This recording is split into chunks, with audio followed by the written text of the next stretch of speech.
You are now listening to the Going North podcast with your host, author and speaker, Dom Brightman.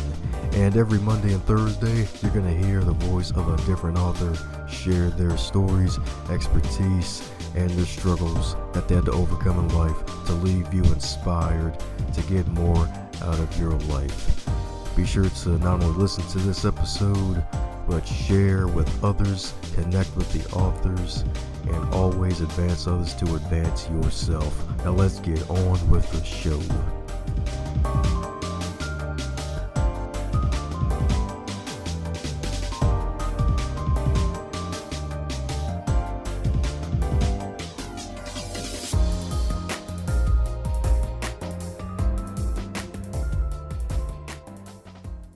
New episode, new moment of gratitude, and you're probably wondering who's gonna get this one. And it's another member of the STC Elite, the Stay the Course Elite, and it's one special lady, one awesome lady that I've been blessed to know thus far, and I met this wonderful woman through Toastmasters, the one, the only Jean Reaver.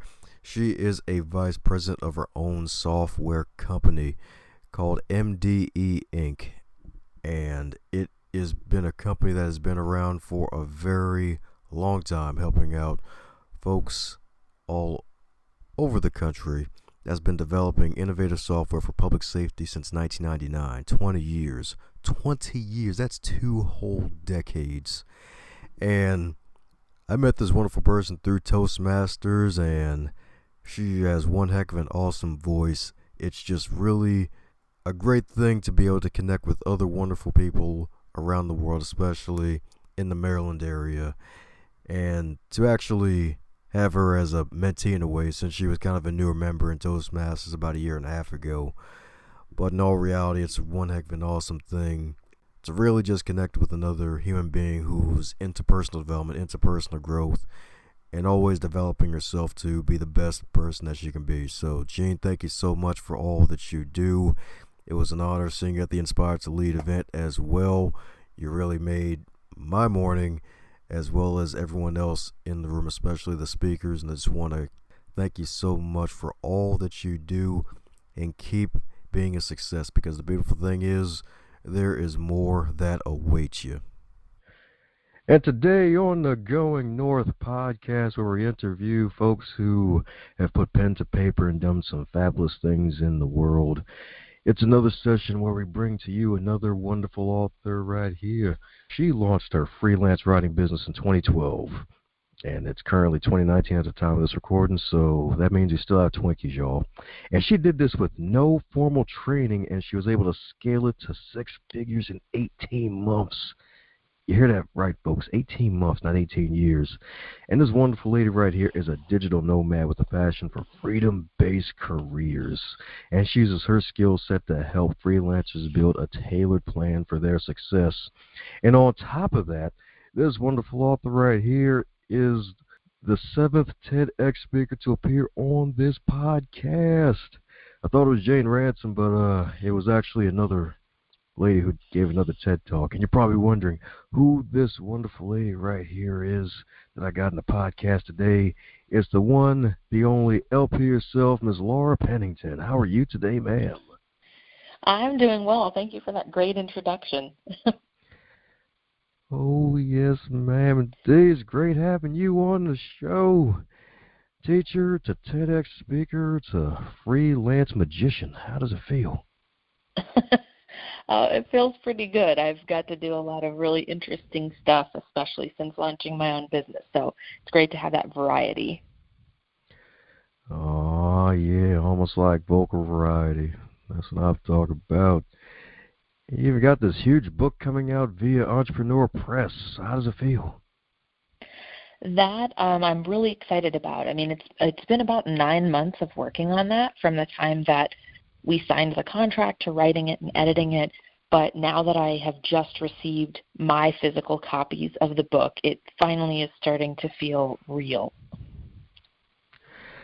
Oh, yeah, that's such a great feeling, isn't it?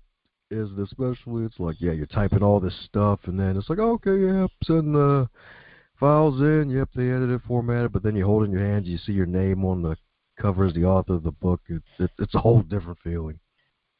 It is a whole different feeling, and it's good and bad because it's like, well, I finished this, right? Like I made and created this thing, but then you also second guess yourself a little bit. Like, did I put the right things into it?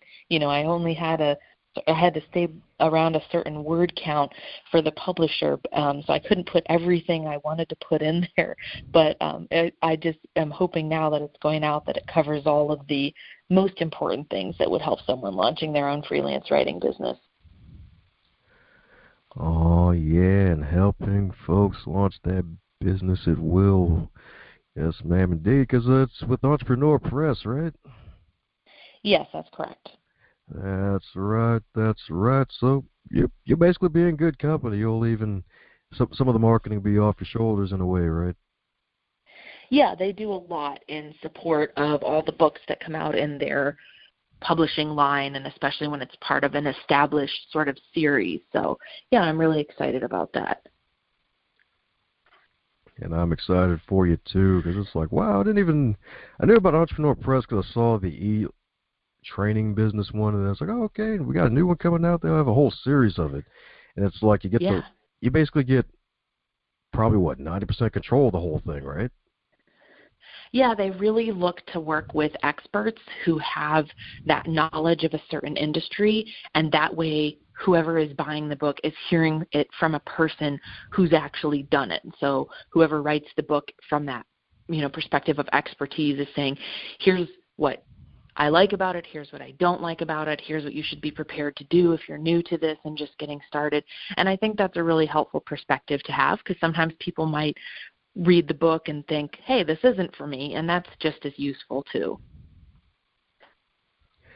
Oh, yeah, but the beautiful thing is you're one of the wonderful warriors that gets to pass down knowledge to people. You started off as a teacher, so that means it's like, you kind of have common ground already, because it's like you're like in one of the most honored positions in terms of like what you're doing, maybe, but then the pay didn't agree with it, but you're able to break through that and actually transform it into an actual profitable business.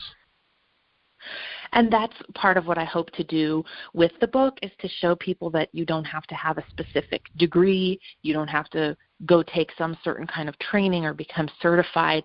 A lot of people, like teachers or people who study communications or people who are just good with words, could be successful with freelance writing if they just teach themselves some of the online marketing concepts, like how to copyright and things like that. But what surprises a lot of people is that it doesn't take as much work or training or degrees as you're expecting. Oh, yeah, that's right indeed. That's right indeed. And it's kind of like now where it's like, sure, you probably are thankful for the degree because it probably gave you the experience with the writing stuff, but it's like nowadays, like, it depends on what you're doing. It's like, nope, don't really need it too much. It just really gives you credibility in that regard, really. Yeah, and I think we live in a really amazing time. Like, we have access to so many resources that we didn't have before. Like, if you want to go teach yourself a skill, you can find a video or a course or a podcast or a book about it so much easier than generations past would have had to do. If they're like, oh, I'm thinking about starting a business, would have taken all this capital, it would have taken all this time, and just testing the market. Whereas like now we have the capability to say, I'm going to try this out, very low risk, and if I don't like it, that's okay. I can walk away from it and try something different. I'm trying something different indeed. So just to backtrack a bit, so was teaching always a passion of yours at one point, and that's why I originally wanted to become one, or is that something that just kind of fell into your lap because you just like helping people? I always wanted to be in some type of education. I really enjoyed working as a teaching assistant in graduate school and thought that I was going to become a professor and be an educator that way. But then kind of in practice, I realized that it wasn't really for me. It wasn't where a lot of my strong suits were at. And so I kind of had to make a pivot and shift away from traditional education. In some ways, like when you write books, and like now I coach other freelancers, so there's aspects of teaching that still come out, but it's different, right? It's different than being in front of a classroom and doing traditional lesson planning and things like that. So I still get to use that interest in education today. Oh, yes, indeed. Yes, indeed. Yes, that's right. You may not have to deal with the kids, at least a massive amount of kids anymore, but it's like, yeah, still get to do the teaching part at least. Yeah, and I really enjoy that. It's been a really good way to sort of blend some of my writing work that happens behind the scenes, but then also, be out there as an expert and say, here's how I can help other freelancers in similar situations. So any advice for those who love to write and they just want to get into the whole freelance writing thing and they're just trying to just get started with that on the side where they can eventually break out like you did? Yeah, check out the different types of writing that are really popular as far as what's sold online. There's all types of different content writing that clients might hire you for. Living in the sort of digital age, we have things like sales copy, email newsletters, blogs and articles, website copy. Those are some of the most common, but that certainly doesn't represent every type of freelance writing. And then you can kind of see examples of different types of those writing styles to see whether something might resonate with you. And then, of course, evaluate your past experience. Where have you written before, even if it wasn't professionally, even if you were never paid for it? Where can you lean on that writing experience and kind of build your capabilities and skills? Sweet. Yeah, because kind of like what you mentioned earlier, like there's copywriting, which a lot of folks really don't know about. They're really on just the outside of it. It's like, oh, I was going to buy this shiny object. And there's probably someone who probably did some good copywriting or copy editing in the way to get that product out there. Yeah, if you've ever bought anything online, you've engaged with some form of online copywriting, right? I mean, whether it was a sales page that was encouraging you to take action on a limited time offer, or you were on someone's email list and they were promoting a service or a product for you to buy. So you might not have realized it, but a lot of that is kind of what goes into the different types of copywriting. In addition to the different types of it, it's like probably just mastering one at a time. So I guess, in a way, I mean, when it comes to just a new skill, it probably depends on the person. But how long do you think someone should dedicate time when it comes to trying to at least become proficient at a certain style of writing, in a way? Yeah, I mean, the cool thing is it wouldn't take as long as a lot of people anticipate. So, if you have a full-time job, if you're full-time in school and you can dedicate, 5 to 10 hours per week in learning this additional skill, I would say in 2 months or less, you definitely have enough knowledge to kind of launch yourself out there and start selling it. You want to get some practice. You want to read some books about it, learn about it. Ideally, you'll get your piece of work critiqued by someone who is a freelance writer or an editor who can give you some feedback. And then you can use what you've learned to create your writing samples. And those writing samples are really important because they're how you pitch to prospective clients. Especially nowadays with SEO writing, which is really huge.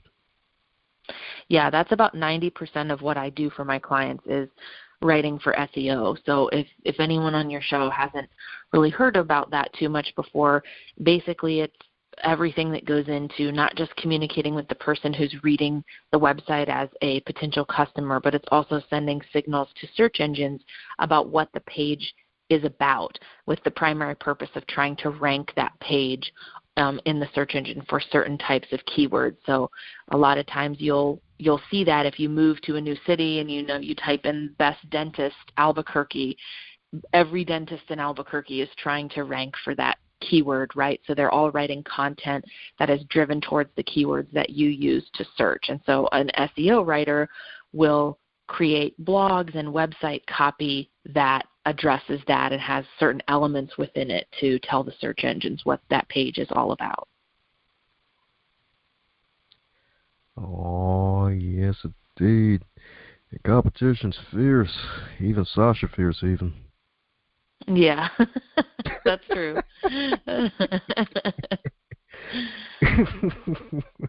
Well, I guess in today's case, that's Laura fierce, huh? Yes. Yes, indeed. Laura Fierce Pennington. There you go. You probably have 2 middle names now since since you're married now, right? Yeah, it's been complicated and like getting married and all that. You have to change your name and all that. That's right. With no quarters, indeed. No quarters, indeed. But yeah, you mentioned 90% of your clients are basically focused on SEO writing, which is very true. So any tips you're willing to share for those who are just getting started and just want to get Yeah. acclimated with search engine optimization, all the other good stuff? Yeah, so it's one of the most popular types of writing because it's very much in demand. I also recommend it to people who are new to freelance writing because it's one of the easiest things to teach yourself. If you try to learn sales copywriting, there's a lot of psychology that goes into that. So sometimes it can take a really long time to master something like sales copywriting or technical writing, whereas SEO sounds really technical, but you really only need maybe 2 weeks or 3 weeks to become reasonably proficient with what that means to write an article. So it's basically how you choose topics for blogs, the keywords that you reference in those blogs, how you use subheaders to talk about variations on the keyword. So if I'm writing a blog about questions to ask a car accident attorney in San Francisco, if that's my client, I'll reference car accident attorney in San Francisco, but I might also say car crash lawyer or San Francisco personal injury lawyer, and then I'll reference those in the subheaders and throughout the content. And you'll also write what's known as a meta description, which is sort of like one sentence about what that page is targeted towards, kind of an overview summary, and that is what's listed when it gets the whole blog sent to Google and kind of showcases the full blog that you submitted and other details like the focus keyword and any images that you use. But the meta description is a way of you describing what that particular page is about. So it's another opportunity to target that focus keyword too. Great stuff indeed. Great stuff indeed. It's great we got folks like you out there that can help folks with that, as opposed to folks who just throw metaphorical brown stuff on the wall and hope something sticks for a long time.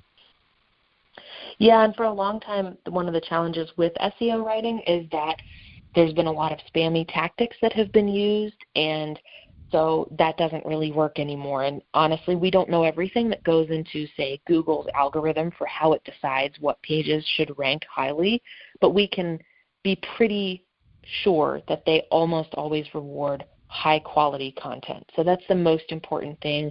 Like all of those other technical aspects aside, the content should be really well written, and that makes a big difference, not just to the search engines, but to the reader actually landing on the site too. Oh, yeah, that's right. The T in technology probably stands for toes because it likes to keep you on your toes.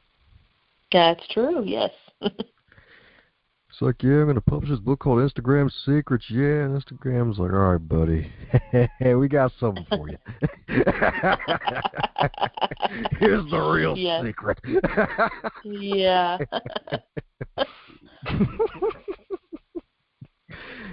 Google's like, yeah, we own a good portion of the internet compared to everybody else, but darn it, we're going to get more of it.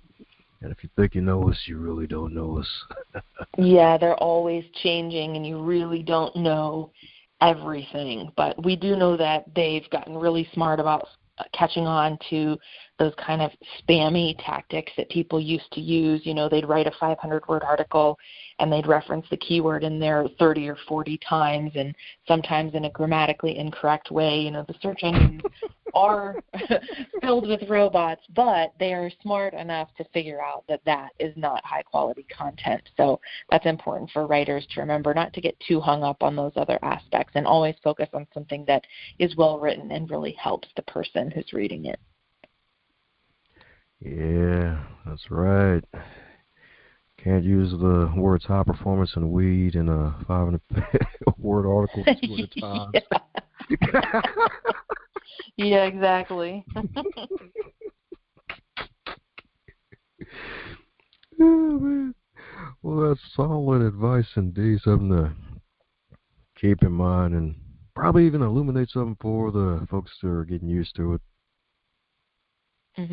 Yeah. And speaking of writing, you're able to write so much good content and probably even speak so much good content into existence that you finally got yourself your first book coming out of the literary womb in a few weeks. How does it feel, and what was the writing process like? Well, it's really exciting to have something that's a finished product. You go through so much work to, develop an outline and pitch a proposal to an agent and have the agent try to sell the book to a publisher, and then you've got the publisher's input, and there's just a lot of people involved, and all of them helping to make the book better. So the process was actually really fast for me. Most traditionally published books take around 2 years from the time you start writing until it actually comes out on the press. And when I was speaking with my agent and the publisher last summer, they kind of said, we are on a really tight timeline for this one. You would have from September 1st to December 1st to write the book, and then we do edits into the middle of January, and then it would kind of go into marketing mode before the book comes out. So I felt comfortable doing that because I had spent the last 6 years as a writer, so I knew that I could write pretty quickly. But it was definitely a process. The version that came back to me from the copy editor had thousands of small changes and questions and concerns in there, and it took me quite a while to go through each one of those one at a time. But it was overall very helpful to get someone else's perspective on what the book looked like, how it read, what things might be confusing to someone who'd never encountered these words before. So the process has been very easy and organized. The publisher gave me a lot of tools and examples of other books they'd published that had a similar style to help me, figure things out. And they've been really great as far as the marketing and keeping me up to date with where the book is at. So it comes out July 16th, but I've just received my copies of the book now, so it's really cool to have those. So how long did you stare at the book when you first got it? Well, I mean, it didn't feel real until I got an actual copy that had my name on it. And then I was like, wow, I'm actually like, I didn't even want to touch them. Like, I don't want to get fingerprints on them. I mean, I'm trying to sell them, right? Like, they're not all mine. I have like 120 copies that, I want to sell and everything. But it's very cool to see something that like started as an idea and then grew all the way into a finished product that people can actually touch and hold and, ask you questions about, and it becomes this conversation piece. And, I mostly work with intermediate and advanced freelancers when I'm coaching. So to have a book for those people who are more towards the beginning stages, who aren't really in a position to work with me one-on-one yet, it's a great tool to be able to say, like, hey, you spend less than $20, like, go get this book and see if this is something that intrigues you, and gives them a real starting point that's also very friendly to a budget. Very true indeed, because a lot of folks are balling on the budget. That's very true, yeah. And I was too when I got started, so I understand that. Yes, indeed. And sometimes that ball is just deflated. Yes. But if you can't come up with like $15 to like try something out, and then you know what, you can even sell that book back to Amazon or sell it to somebody else later on. So find a way to make it work, because it's just like that's how I feel about it anyways. Like, that's so affordable that you can't afford not to at least check it out, or ask your library to get a copy of it. There you go. Oh yeah, I'm sure my library's gonna get plenty of copies of that book. Yeah. Yes, indeed. Yes, indeed. You're going to snag a book and then hopefully meet you at a book sign and get a signed pressed from the wonderful lady herself. That's right. Yeah, I'm happy to sign them. I just noticed something. So, any book tour plan for this book? Or at least in-person tour? Yeah, I'm doing some stuff. I'm speaking at a couple of conferences this summer where I'm going to have my book with me, and I'll have some copies to sign and give to people. I'm speaking at the Midwest Writers Workshop, which is a conference I've attended for several years in Indiana that I just really love. It's actually the workshop that got me started on the process to finding a book agent and pitching a nonfiction book proposal. And then I'm also speaking at the Editorial Freelancers Association conference in Chicago in August. So I will also be there, and then I'll be at another conference in Columbus, Ohio in October with copies of my book too. And we just recently moved to a new area of the country. So I'm looking forward to leveraging like some new contacts there and kind of working with maybe some of the indie bookstores and things like that to promote the book. Oh, yeah. Do you have Whitney Houston's I'm Every Woman ready to play every time you get up to speak now that you got the book? That's a good idea. I'll have to incorporate that now. I like that, though. That's right. Just have some fireworks just pop out of nowhere. It's like, boom, here she comes. That's right. Miss LP herself. Yeah, that's great. Well, congratulations again. Summer's going to be hot off the presses. That's right, hot off the entrepreneurial press with everybody getting into the wonderful world of freelance writing, at least getting better at it and being interested. Yeah, I hope so. That's right. It ain't no hope. It will. There's somebody out there who likes to write. Yes, indeed. At least that's what I like to say. Ain't no hope. It will happen. I'll speak into existence for you. There you go. I like that vote of confidence. Yes, ma'am, indeed. Yes, ma'am, indeed. And speaking of speaking, that was a good pun. A good dad joke, even. Yes, and you got 2 more TED Talks coming up, right? I have actually delivered 2 in the last year, so yeah, okay. that was a crazy process in and of itself, but definitely very valuable, and was very lucky to work with 2 great TEDx organizations that had speaker coaches, and they really help you refine your message into something that will resonate with the audience, not just when you deliver it live, but when the talks go up on YouTube as well. Oh, wow. So that makes 3 TEDx talks then, right? Yeah, it's crazy because I applied to quite a few with the goal of getting 1 TEDx talk, and I received 5 invitations total, and I did not take all 5, of course, because it's a lot of work to write, edit, and memorize a TEDx talk. They're up to 18 minutes long, and they have to be completely memorized. So I knew that I could not do that to my brain that many times over a short period. So I decided to just work on a couple of those. Oh, wow. Congrats to you. That's a hat trick and a record. 3 of them from the same person. Yeah. It's a lot of work, but if you ever have the opportunity to do one, it's a great experience. So I definitely recommend it. Oh, yeah. That's definitely on the list of to-dos. Well, definitely on the list of to-dos. Yes, indeed. Heck, probably 2 Mountain Dew because it's like a mountain peak you have to climb metaphorically. Yeah, no, it's great, and you probably have a local event in your area that would be happy to have you come on stage, and they really do a great job of helping you prepare the most effective talk and giving you really good feedback about how to make it better too. That's right. Better and not butter. That's what I'm talking about. Yep. Yeah. Well, someone's staying busy. My goodness, congrats to you. Congrats to you. That's right. Laura Fierce is winning, baby. That's right. There you go. That's right. You get a podcast interview and a new nickname today. All right. I like it. 2 for 1. Oh, yes, ma'am. Indeed. 2 for the price of 1.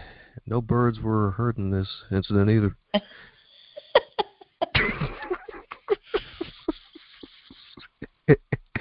Except for the ones that like to deface cars. Those have to be smacked by nature. Yeah.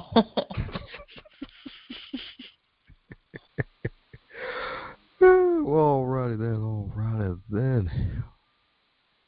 Well, so what's next for Laura? So now you got this wonderful mini tour. You got these TEDx talks that are be coming out soon on YouTube if they're not on YouTube already. So what's next for the wonderful Laura?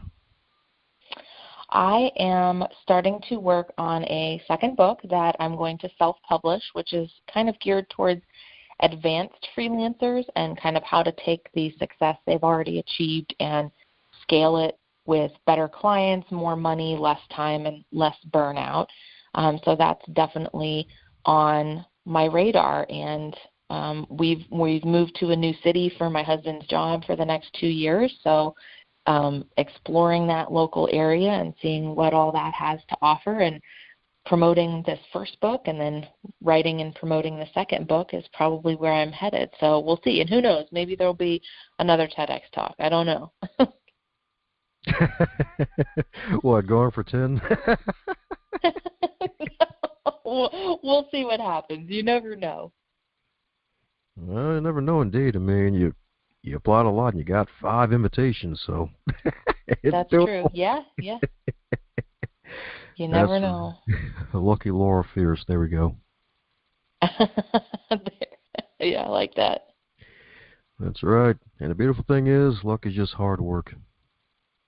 That I completely believe that. The more that you put in the effort and believe that you can do it, the more it seems like what people would traditionally call luck comes to you. Yes, indeed. That's right. If they think writer's block is a thing, they're probably lying. It's just a Lego. Just don't step on it barefoot. Yeah, exactly. Well, so someone is staying motivated.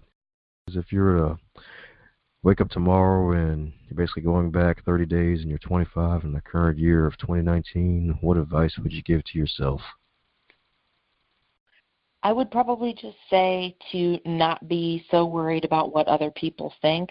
Most other people really don't even care. You know, we have this impression that everyone is judging us or has opinions about us or is going to be hurt by us doing a certain thing. And most people really aren't bothered or even paying attention. So do what you want to do and don't let the fear of what anyone else would potentially say hold you back from trying to achieve something. Amen to that. Amen to that. That's right. Don't let the buzzards hold you down. That's right. Right. Yep.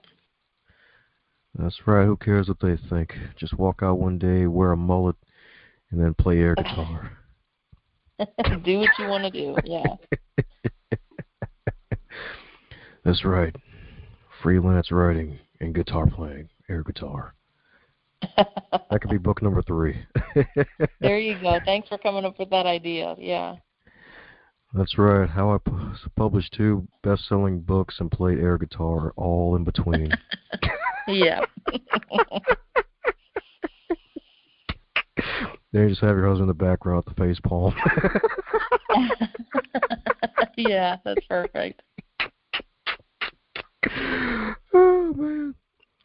Well, alrighty. So for those who want to keep in contact with you, what's the best way to reach out to you? Check out my website, which is betterbizacademy.com. Woohoo! Well, there you have it, folks. And all now, check out that betterbizacademy.com. She even has a wonderful podcast on there, too, from when she was podcasting and had some wonderful guests like the wonderful Damian Lupo and all that wonderful good stuff. And even reach out to her, buy some copies of the book when it comes out and goes live in July. Yes, indeed. That's right.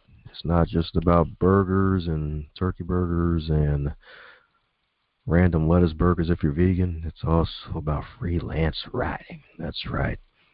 Make your bank account hot with some freelance writing. That's right. So any parting words for our wonderful listener, Laura?